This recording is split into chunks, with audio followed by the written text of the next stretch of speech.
जय हिंद साथियों। अगर आप लोग सिलेक्शन लेना चाहते हैं बिहार पुलिस कांस्टेबल में तो आज की इस वीडियो को शुरू से लेकर अंत तक देखिएगा, क्योंकि आज की इस वीडियो में मैंने साथियों सब कुछ कवर किया है। जो भी आपका ऑफिशियल सिलेबस है, संपूर्ण सिलेबस को कवर किया है आज की इस वीडियो में साथियों। और हम वो हर एक विषय देखेंगे जो आपके एग्जाम में पूछा जाएगा। जहां जहां से जिन जिन टॉपिक से आपके एग्जाम में सवाल पूछे जाएंगे उन सभी टॉपिक को साथियों आज की इस वीडियो में कवर अप करेंगे। तो आज की वीडियो साथियों सिलेक्शन वाली वीडियो आपके लिए होगी, तो शुरू से लेकर अंत तक देखिएगा और चेक करिएगा आपकी तैयारी कितनी हो चुकी है। पहला सवाल आपसे पूछा जा रहा है कि आधुनिक आवर्त सारणी किसने बनाई थी। तो आधुनिक आवर्त सारणी साथियों किसने बनाई थी? मोसले साहब ने बनाई थी, ठीक है ना। यानी कि आधुनिक आवर्त सारणी की खोज किसने की थी? हेनरी मोसले ने की थी। और पूछा जाए कब की थी तो 1913 में की थी, यह भी आपको मालूम होना चाहिए। उसके बाद देखिए अगला सवाल है, कहा जा रहा है कि दक्षिण भारत की सबसे ऊंची चोटी कौन सी है। तो दक्षिण भारत की सबसे ऊंची चोटी साथियों अनाईमुड़ी है। कौन सी है? अनाईमुड़ी है। ये कहां पर स्थित है? तो आपको ध्यान रखना है अनाईमुड़ी जो सबसे ऊंची चोटी है यह साथियों केरल में स्थित है। चलिए भाई, उसके बाद देखिए अगले नंबर का सवाल है, कहा जा रहा है आपसे कि आग बुझाने के लिए किसका प्रयोग किया जाता है। तो भाई साहब आग बुझाने के लिए कार्बन डाइऑक्साइड का प्रयोग किया जाता है। जो लोग भी यहां पर ऑप्शन नंबर ए के साथ है तो बिल्कुल सही हो जाएगा। उसके बाद देखिए घर के शांति के क्षेत्र में जो एक तरीके से नोबेल पुरस्कार दिया गया वो किसको दिया गया था? तो वो किसको दिया गया था साथियों आपको मालूम होना चाहिए, नरगिस मोहम्मदी को दिया गया था। किसको? नरगिस मोहम्मदी को दिया गया था। आंसर आपका ऑप्शन नंबर सी के साथ जाएगा। अगला देखिए यानी कि यूरेनियम का इसमें से अयस्क कौन सा है बताइए। तो यूरेनियम का अयस्क की साथियों यहां पर बात की गई है, मुझे बताइए।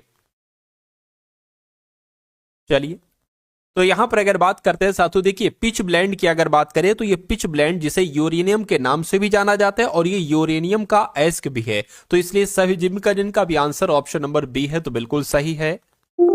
आपातकाल के समय कौन सा मौलिक अधिकार लागू रहता है साथियों, यहां पर ये आपसे पूछा जा रहा है। तो आपको ये ध्यान रखना है कि कौन सा मौलिक अधिकार रहता है जो अनुच्छेद 20 और 21 में है साथियों, वो मौलिक अधिकार आपातकाल के समय लागू रहते हैं, आपको ध्यान रखना है। उसके बाद देखिए नेक्स्ट नंबर का साथियों सवाल आपकी स्क्रीन पर है, करके लाइसोसोम की खोज किसके द्वारा की गई थी बताइए। तो लाइसोसोम की खोज कब की गई थी अगर आपसे पूछे तो साथियों 1955 में की गई थी। और किसके द्वारा की गई थी? तो साथियों ड्यूबे के द्वारा की गई थी, यानी कि डी ड्यूबे के द्वारा ही लाइसोसोम की खोज की गई थी। ये आपको साथियों मालूम होना चाहिए। और एक सवाल और आपसे पूछा जाता है साथियों कि कोशिका की आत्महत्या की थैली किसे कहा जाता है। क्या साथियों? कोशिका की आत्महत्या की थैली, क्या आत्म हत्या की थैली किसे कहा जाता है? तो लाइसोसोम को ही साथियों कोशिका की आत्महत्या की थैली कहा जाता है। यह भी आपको मालूम होना चाहिए, ठीक है ना। अगले नंबर का सवाल आपकी स्क्रीन पर है, कह रहे के सिंधु घाटी सभ्यता के किस स्थल से जल संरक्षण का साक्ष्य मिला था। तो किसकी बात चल रही है साथियों? धौलावीरा की बात चल रही है। धौलावीरा स्थल पता कहां पर है? ये गुजरात में है। यह सवाल आपसे कई बार पूछा जा चुका है कि धौलावीरा स्थल ये कहां पर है, किस राज्य में है? तो ये गुजरात में है। उसके बाद देखिए अगला सवाल साथियों, अभी हम लोग हिंदी भी देखेंगे और बिहार जीके भी देखेंगे, मैथ वगैरह सब कुछ साथियों हम लोग देखेंगे। अगला सवाल देखिए, आर्य समाज की स्थापना साथियों किसके द्वारा की गई थी? तो आर्य समाज की स्थापना स्वामी दयानंद सरस्वती के द्वारा की गई थी। सवाल पूछा जाता है स्वामी दयानंद सरस्वती का मूल नाम क्या था। तो साथियों इनका नाम मूल शंकर था। क्या इनका मूल नाम क्या था? इनका मूल नाम मूल शंकर था, यह आपको मालूम होना चाहिए। इन्होंने साथियों एक नारा दिया था जो आपसे बहुत पूछा जाता है कि वेदों की ओर लौटो। क्या वेदों की ओर लौटो नारा किसने दिया था? तो स्वामी दयानंद सरस्वती जी ने वेदों की ओर लौटो नारा दिया था। उसके बाद देख लीजिए अगला सवाल है, कह रहे कि गुलामगिरी, क्या बात करें अगर साथियों गुलामगिरी किसके द्वारा लिखी गई मुझे बताइए। तो गुलामगिरी साथियों ज्योतिबा राव फुले के द्वारा लिखी गई थी, यह भी आपको मालूम होना चाहिए। अच्छा यहां से मैंने इसको देखा तो मुझे एक सवाल याद आ गया साथियों। आपसे सवाल पूछा जाता है कि भारत का मार्टिन लूथर किंग किसे कहा जाता है। क्या आपसे सवाल पूछा जाएगा?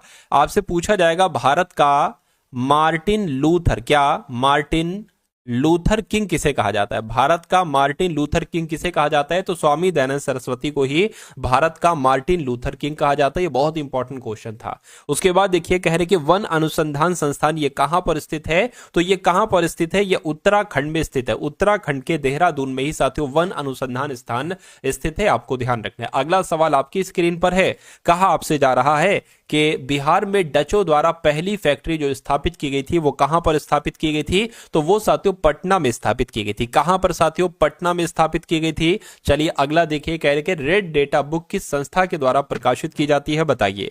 तो रेड डेटा बुक की अगर बात करें किस संस्था के द्वारा साथियों प्रकाशित की जाती है, ये आपसे यहां पर पूछा जा रहा है। चलिए तो IUCN के द्वारा प्रकाशित की जाती है, ठीक है ना, या आप लोग यहां पर याद रखेंगे। उसके बाद देखिए कह रहे कि 1 न्यूटन में कितने डाइन होते हैं? तो 1 न्यूटन में कितने डाइन होते हैं आपसे पूछा जा रहा है। मैं कहूंगा 10 की घात 5 डाइन। क्या 10 की घात 5 डाइन यहां पर होना चाहिए था, क्योंकि 1 न्यूटन में तो 10 की घात 5 डाइन के बराबर ही होते हैं। उसके बाद देखिए कह रहे कि निम्नलिखित में से कौन भारतीय रिजर्व बैंक के पहले भारतीय गवर्नर थे? तो यहां पर अगर बात करें साथियों CD देशमुख की, तो CD देशमुख की साथियों एक तरीके से अगर बात करें तो यही भारतीय रिजर्व बैंक के पहले भारतीय गवर्नर जनरल थे। यह आपको मालूम होना चाहिए। आंसर आपको ऑप्शन नंबर C के साथ जाएगा। साथियों जो भी लोग बिहार के हैं, जिनका पेपर बिहार पुलिस कांस्टेबल का है, अगर उन लोगों ने लाइक नहीं किया तो वीडियो को लाइक कर दीजिए, और अगर आप इस पेपर को पास करना चाहते हैं तो इस चैनल को जरूर सब्सक्राइब कर लीजिए। अगला सवाल आपकी स्क्रीन पर है, कहा जा रहा है कि बल्ब का फिलामेंट किसका बना होता है, बताइए। तो बल्ब का फिलामेंट तो भाई साहब टंगस्टन का बना होता है। किसका बना होता है? टंगस्टन का बना होता है साथियों बल्ब का फिलामेंट। आंसर आपका ऑप्शन नंबर C हो जाएगा। अगला सवाल आपकी स्क्रीन पर है, आपसे पूछा जा रहा है कि IUPAC की फुल फॉर्म क्या है, मुझे बताइए। तो अगर बात करें इंटरनेशनल यूनियन, ठीक है, ऑफ फिजिक्स, फिजिक्स नहीं होगी साथियों, ठीक है, प्योर एंड अप्लाइड केमिस्ट्री, बिल्कुल साथियों प्योर एंड अप्लाइड केमिस्ट्री हो जाएगी, ये इसकी फुल फॉर्म हो जाएगी, और यही आपका और हमारा बिल्कुल सही जवाब हो जाएगा। उसके बाद देखिए विद्युत धारा की SI मात्रक क्या होता है, बताइए। तो विद्युत धारा का SI मात्रक तो एम्पियर होता है। क्या होता है साथियों? एम्पियर ही विद्युत धारा का SI मात्रक होता है। बुझा चूने का सूत्र, ये बहुत आपसे पूछा जाता है, विद्युत बुझे चूने का सूत्र क्या होता है, बताइए। तो बुझे चूने की अगर बात करते हैं साथियों, यहां पर बुझे चूने का सूत्र क्या होता है? CaOH2, ये आपका आंसर हो जाएगा। ये विद्युत चूने का एक तरीके से सूत्र होता है, बुझे चूने का जो है वो सूत्र होता है। उसके बाद देखिए कहने के किस भाषा के लिए वासुकी नाथ झा को साहित्य अकादमी पुरस्कार दिया गया था? तो जो मैथिली भाषा है ना, मैथिली भाषा के लिए वासुकी नाथ झा को साहित्य अकादमी पुरस्कार दिया गया था। बिहार में महिला साक्षरता दर कितनी है? देखिए बिहार अगर 2011 की जनगणना की अगर हम बात करें, और अगर हम बात करते हैं साथियों पुरुष साक्षरता की, क्या अगर हम पुरुष साक्षरता की बात करते हैं तो 71% पुरुष साक्षरता थी, ठीक है। अगर हम महिला साक्षरता की बात करते हैं तो साथियों 51 यहां पर आपका आंसर होगा। क्या अगर हम महिला की बात करते हैं तो महिला की अगर बात करें 51% महिला साक्षरता थी, लेकिन अगर हम ओवरऑल बात करते हैं साथियों तो 61% आपका आंसर होगा। तो कुल मिला के महिला का पूछा गया है, 51% कहां पर लिखा हुआ? ऑप्शन नंबर B में लिखा हुआ है, तो यही आपका सही जवाब है। उसके बाद देखिए अगला सवाल है, कह रहे कि मंझर कुंड ये कहां पर स्थित है, बताइए।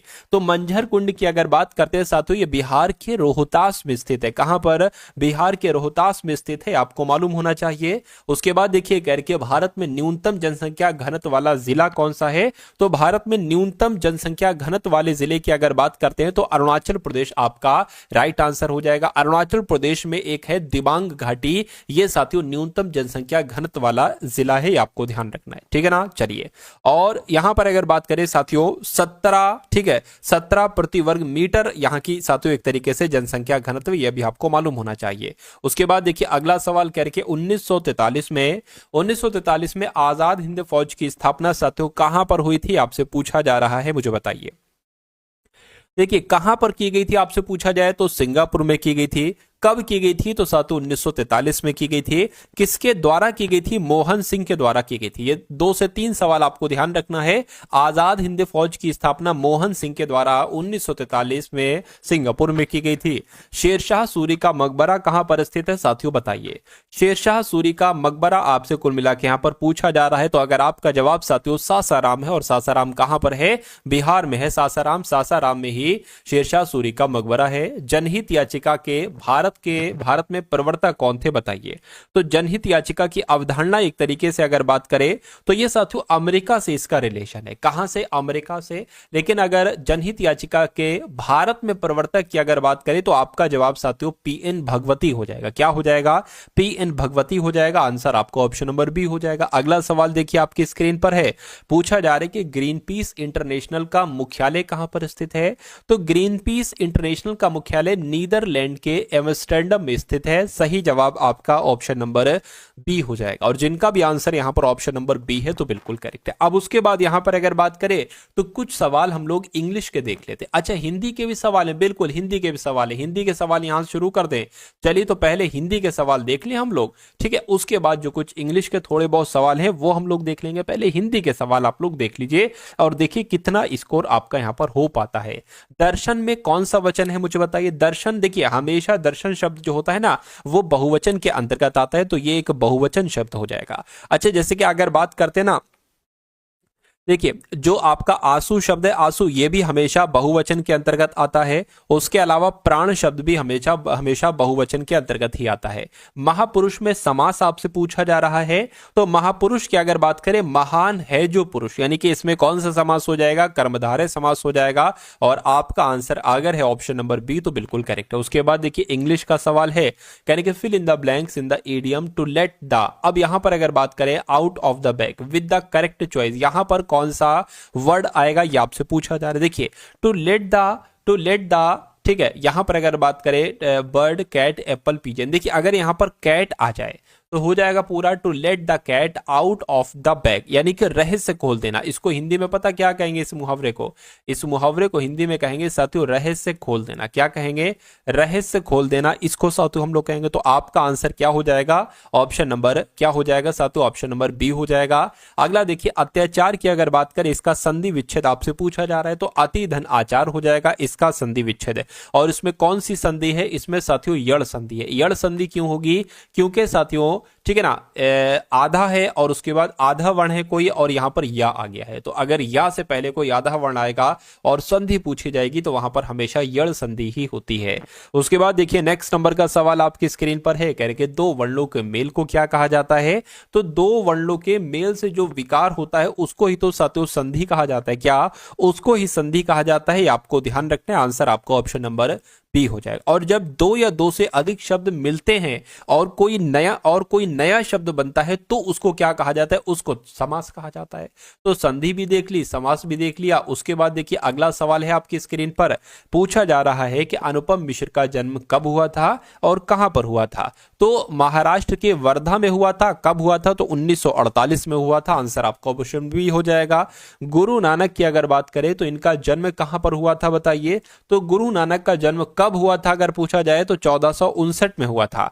कहां पर हुआ था साथियों? लाहौर के पास तलवंडी में हुआ था। तलवंडी नामक एक गांव था, वहां पर हुआ था गुरु नानक जी का जन्म। अगला देखिए आपकी स्क्रीन पर, कह रहे कि drones is a male gender for. क्या?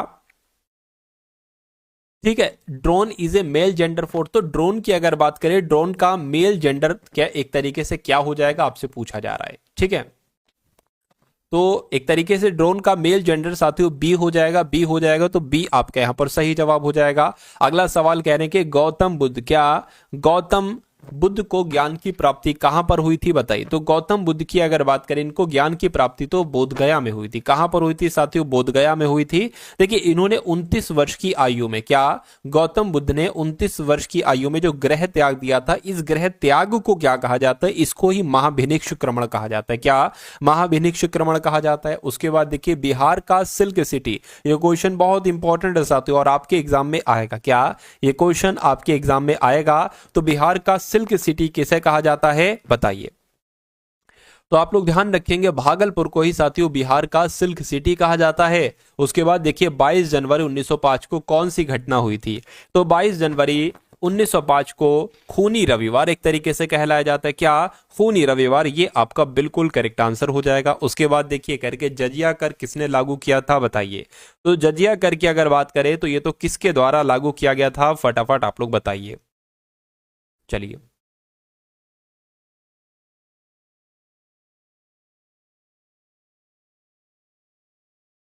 तो जजिया कर किसने लागू, देखिए सबसे पहले अगर आपसे पूछा जाता सबसे पहले किसने लागू किया था तो मोहम्मद बिन कासिम ने। जजिया कर किसने लागू किया तो मोहम्मद बिन कासिम ने लागू किया, ठीक है। लेकिन अगर बात करें साथों उसके बाद किसने हटा दिया तो अकबर ने साथों इसको समाप्त कर दिया था। और फिर उसके बाद किसने पुनः लागू किया तो औरंगजेब ने पुनः लागू किया था। तो कुल मिला के ज्यादातर तो औरंगजेब वाला पूछा जाता है, लेकिन यहाँ पर सर्वप्रथम नहीं आया है।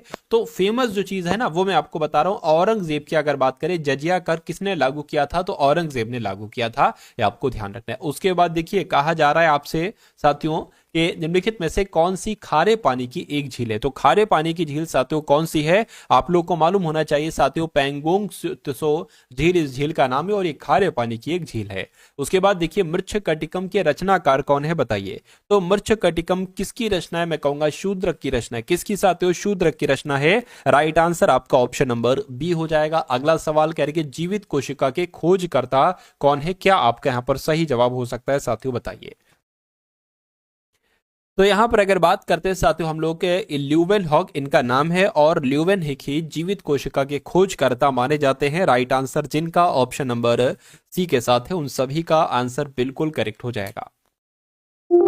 आई am living tonight is an example of the following tense, यानी कि ये कौन सा टेंस है। देखिए आई एम आ गया है यानी कि मैं हूं क्या, ठीक है, मैं हूं, मैं आज रात छुट्टी पर हूं ऐसे करके है। तो ये तो कौन सा हो जाएगा, कॉन्टिन्यूस टेंस हो जाएगा, प्रेजेंट कॉन्टिन्यूस टेंस हो जाएगा और यही आपका सही जवाब हो जाएगा। उसके बाद देखिए अगला सवाल कहा जा रहा है रामविलास शर्मा को किस रचना के लिए साहित्य अकादमी पुरस्कार दिया गया था, क्या आपका सही जवाब हो सकता है फटाफट बताइए।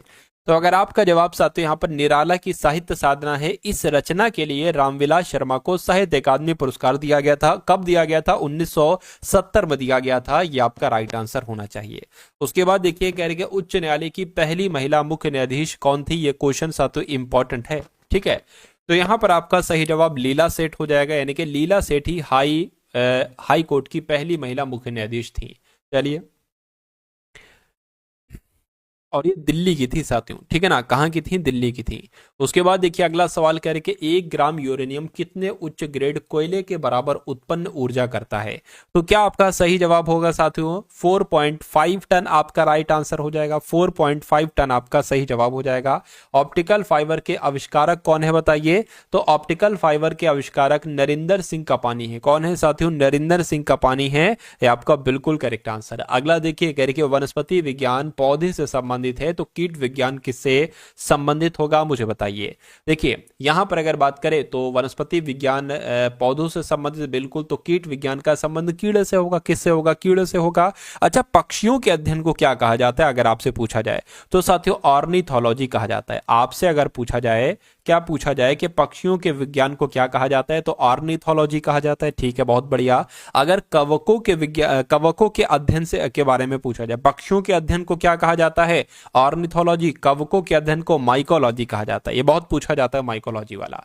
उसके बाद देखिए कह रहे के वर्मी कंपोस्ट क्या होता है साथियों बताइए।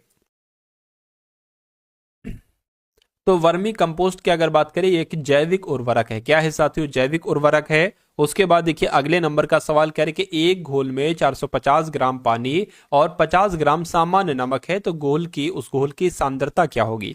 तो उस घोल की सांद्रता साथियों पता कैसे निकालेंगे, देखिए पहले आप लिखेंगे नमक की मात्रा। क्या क्या लिखेंगे साथियों, आप लिखेंगे नमक की मात्रा गुणा 100 और बटे में लिख देंगे घोल की मात्रा। क्या लिख देंगे साथियों, घोल की मात्रा लिख देंगे, घोल की मात्रा लिख देंगे। तो यहां पर अगर बात करते हैं नमक की मात्रा कितनी है साथियों, 50 ग्राम, ये लिखा हुआ है, गुणा 100 हो जाएगा। घोल की मात्रा की अगर बात करें कितनी है, 450 आपकी ये हो जाएगी। और घोल में तो साथियों 450, घोल में 450 पानी भी आएगा, 50 ग्राम भी आएगा, तो 450 प्लस 50 कितना हो जाएगा, 500 हो जाएगा। यानी कि इसको अगर कट करोगे तो 0 0 हो जाएगा, 5 से यहाँ पर 10 हो जाएगा, इस 0 से 0 हो जाएगा। यानी कि साथियों 10 आपका यहाँ पर बिल्कुल सही जवाब हो जाता है, ठीक है ना। तो 10% जिनका भी आंसर, उन सभी का आंसर बिल्कुल करेक्ट हो जाएगा।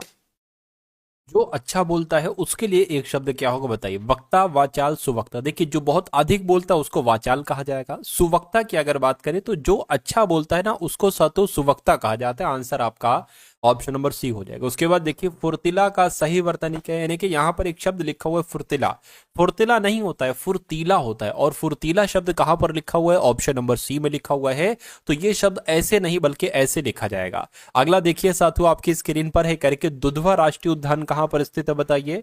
तो दुधवा राष्ट्रीय उद्यान कहां पर स्थित है, उत्तर प्रदेश में स्थित है। और उत्तर प्रदेश के साथियों लखीमपुर खीरी में स्थित है दुधवा राष्ट्रीय उद्यान। नेक्स्ट नंबर का सवाल है करके बिहार में तेल शोधक कारखाना कहां पर स्थित है बताइए।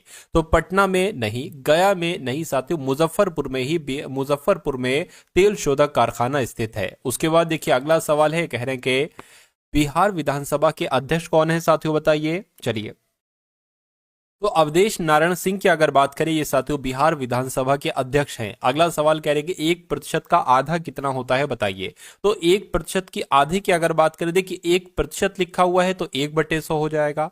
ठीक है, 1% का आधा यानी कि इसका आधा कितना हो जाएगा, ठीक, गुणा 1/2 हो जाएगा। इसको कैलकुलेट कर लीजिए, क्या आएगा जैसा, तो 1/200 आ जाएगा। अब इसको अगर हम लोग कैलकुलेट करें तो देखिए यहां पर हम ठीक है पॉइंट लगाएंगे और जीरो बढ़ाएंगे, अभी भी काम नहीं बना तो हम जीरो बढ़ाएंगे और यहां पर भी जीरो बढ़ा लेंगे। ठीक, इतनी बात साथियों क्लियर हो गई। अब देखिए अभी भी काम नहीं बन रहा है तो साथियों यहां पर भी एक जीरो बढ़ा लेंगे, यहां पर भी एक जीरो बढ़ा लेंगे। अब देखिए 2 जीरो से 2 जीरो कैंसिल, 2 एकम 2, 2 पंजे 5, तो यह 5 यहां पर आ जाएगा। तो कुल मिला के 0.005, तो ऐसा कहां पर लिखा हुआ है 0.005, ऐसा ऑप्शन नंबर ए में लिखा हुआ है।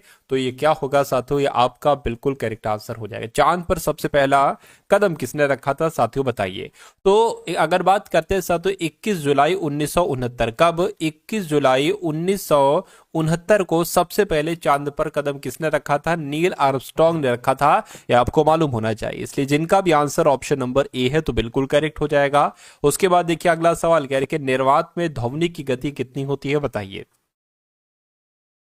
चलिए, तो कितनी होती है साथियों बताइए। देखिए निर्वात में ध्वनि की गति नहीं होती, कुछ नहीं होती है, तो मैं कहूंगा 0 मीटर प्रति सेकंड, ये आपका राइट आंसर होगा। सेबी के वर्तमान अध्यक्ष आपसे साथियों पूछे जा रहे, तो आप लोग यहां पर ध्यान रखेंगे, इनका नाम क्या है, इनका नाम है तुहिन कांता। तो तुहिन कांता सत्यो भी हाल फिलहाल में ही सेबी के वर्तमान अध्यक्ष बने हैं, ये आप लोग यहां पर याद रखेंगे। उसके बाद देखिए साथियों कहा जा रहा है कि गुलामगिरी, क्या गुलामगिरी किस भाषा में लिखी गई है। तो गुलामगिरी की अगर बात करिए मराठी भाषा में लिखी गई है। आंसर आपका किस ऑप्शन के साथ जाएगा साथियों, ऑप्शन नंबर सी के साथ जाएगा। ठीक है ना, चलिए।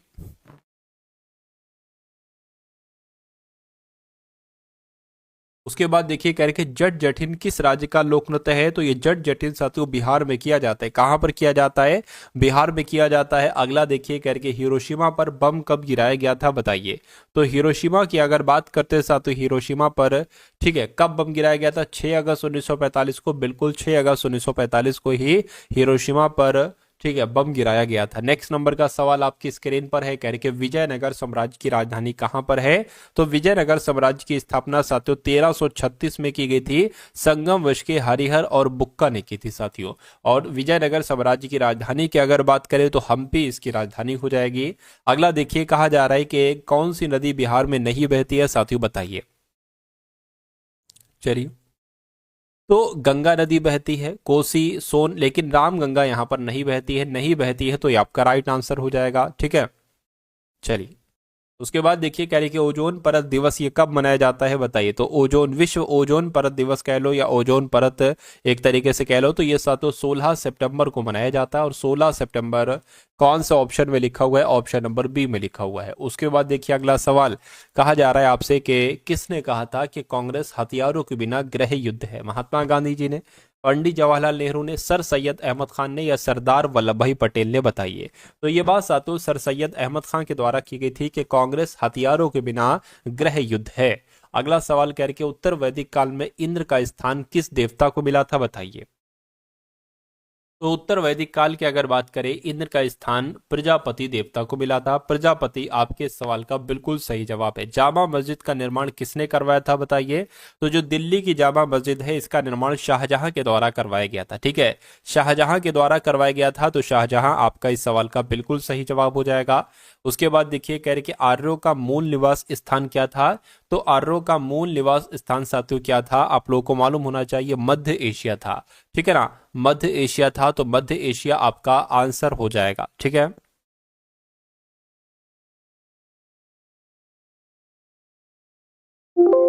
मध्य एशिया यहाँ पर होना चाहिए था। उसके बाद देखिए अगला सवाल कह रहे हैं कि पौधों की कोशिकाओं में तुरशता और कठोरता का कारण क्या है। तो साथियों ये पौधों की कोशिकाओं में कठोरता क्यों होती है, ये बात आपसे यहाँ पर पूछी जा रही, मुझे बताइए। तो साथियों कोशिका भित्ति की वजह से। क्या कोशिका भित्ति आपके सवाल का राइट आंसर है? करके किसके संचय के कारण मांसपेशियों में थकान होती है? तो क्या साथियों संचय किसका संचयन हो जाता है जिसकी वजह से मांसपेशियों में थकान होती है? मैं कहूंगा लैक्टिक एसिड की वजह से मांसपेशियों में थकान महसूस होती है। प्रथम विश्व युद्ध का तात्कालिक कारण क्या था, बताइए। तो प्रथम विश्व युद्ध का तात्कालिक कारण आपसे यहाँ पर साथियों पूछा जा रहा है, बताइए। तो आर्कड्यूक फिर्डिनेंड की हत्या। क्या आर्कड्यूक फर्डिनेंड की हत्या की वजह से साथियों प्रथम विश्व युद्ध एक तरीके से शुरू हुआ था। उसके बाद देखिए बांग्लादेश में ब्रह्मपुत्र नदी को किस नाम से जाना जाता है? तो यहां पर आपका राइट आंसर क्या होगा, बताइए। चलिए, तो जमुना नदी के नाम से जाना जाता है। किस नाम से साथियों? जमुना नदी के नाम से जाना जाता है। अगला सवाल आपकी स्क्रीन पर है, रंपा विद्रोह कब हुआ था, बताइए। रंपा विद्रोह की अगर बात करें तो 1922 में रंपा विद्रोह हुआ था। कब हुआ था साथियों? 1922 में रंपा विद्रोह हुआ था। उसके बाद देखिए अगला सवाल कह रहे कि रक्त का पीएच मान कितना होता है, बताइए। तो रक्त का पीएच मान यानी कि पोटेंशियल ऑफ हाइड्रोजन, ठीक है, बताइए कितना होता है। तो अगर आपका जवाब 7.4 है तो मैं कहूंगा आपका जवाब बिल्कुल सही हो जाएगा। अगला देखिए भारत और सेशल्स के बीच कौन सा युद्ध अभ्यास होता है, बताइए। तो भारत और सेशल्स के बीच साथियों लामितीय अभ्यास होता है। कौन सा युद्ध अभ्यास होता है? लामितीय अभ्यास होता है, ये आपको ध्यान रखना है।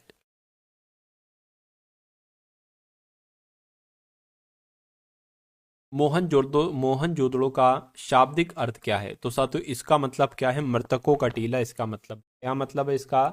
इसका मतलब है साथियों मृतकों का टीला। ठीक है। अगला सवाल आपकी स्क्रीन पर कह के मधुमक्खी के डंक में कौन सा एसिड होता है? तो मधुमक्खी के डंक में साथियों कौन सा एसिड होता है, बताइए। मैं कहूंगा फार्मिक एसिड, फार्मिक अम्ल होता है। क्या फार्मिक एसिड होता है मधुमक्खी के डंक में?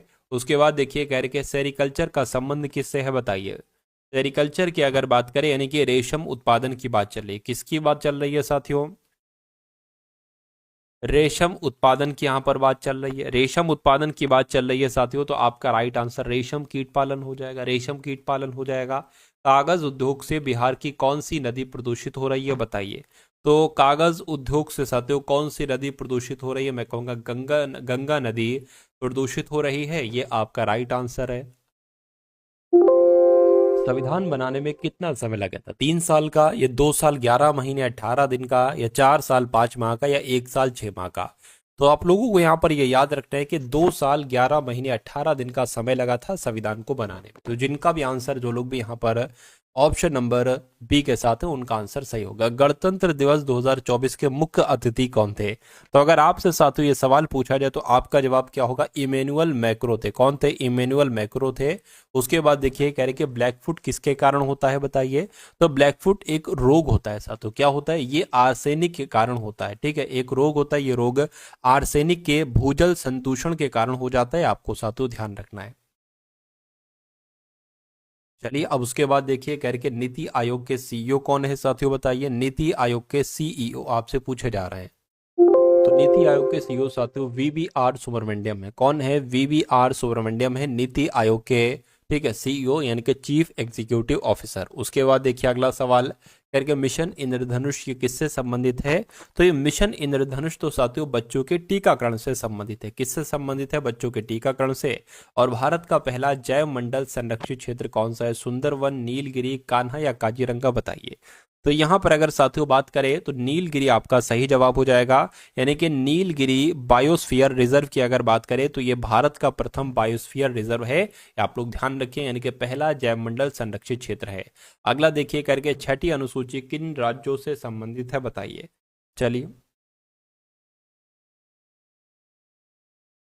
देखिए, जो छठी अनुसूची है इसमें अगर बात करें असम, मेघालय, मिजोरम, त्रिपुरा, ठीक है, इन राज्यों में जनजातीय क्षेत्रों के प्रशासन से संबंधित जो प्रावधान है वो साथियों छठी अनुसूची में है। ठीक है, तो आंसर इस प्रकार आपका जाना चाहिए, वो ऑप्शन नंबर ए के साथ जाना चाहिए। अगला देखिए लोकसभा के सदस्य के बनने की न्यूनतम आयु कितनी होती है? तो लोकसभा के सदस्य के बनने के लिए न्यूनतम आयु 25 वर्ष चाहिए होती है। कितनी? 25 वर्ष चाहिए होती है। ठीक है। चलिए अगला देखिए, कह रहे कि भीमराव अंबेडकर को भारत रत्न कब मिला था, बताइए। तो डॉक्टर भीमराव अंबेडकर को भारत रत्न कब मिला था साथियों, बताइए। अच्छा, यहाँ पर अगर बात करें भारतीय संविधान का जनक किसे कहा जाता है, तो डॉक्टर भीमराव अंबेडकर को कहा जाता है। इनको भारत रत्न कब दिया गया था, तो 1990 में इनको साथियों भारत रत्न दिया गया था। ये भी आपको ध्यान रखना है, मरणोपरांत दिया गया था। अगला देखिए, कालबेलिया किस राज्य का लोक नृत्य है, बताइए। तो कालबेलिया तो साथियों ये राजस्थान जो है ना, राजस्थान में किया जाता है कालबेलिया नृत्य। ठीक है। चलिए अगला देखिए, कह रहे कि निकट दृष्टि दोष के लिए कौन सा लेंस उपयोग किया जाता है, उत्तल लेंस, अवतल लेंस, सिंडे या सिलेंड्रिकल लेंस या साथियों प्रिज्म लेंस। तो यहाँ पर आपका सही जवाब क्या हो सकता है, ये कुल मिला के आप लोग बताइएगा। और इसका आंसर आपको पता कहाँ देना है, इसका आंसर साथियों आपको कमेंट सेक्शन में देना है। तो ये क्लास आपको कैसी लगी, एक बार साथियों वीडियो को लाइक कीजिएगा। अगर वीडियो पर नए हैं तो चैनल पर नए हैं तो चैनल को ज़रूर सब्सक्राइब कीजिएगा, और इस वीडियो को अपने मित्रों के साथ ज़रूर आप लोग शेयर कर दीजिए जिनका भी बिहार पुलिस कांस्टेबल का पेपर है।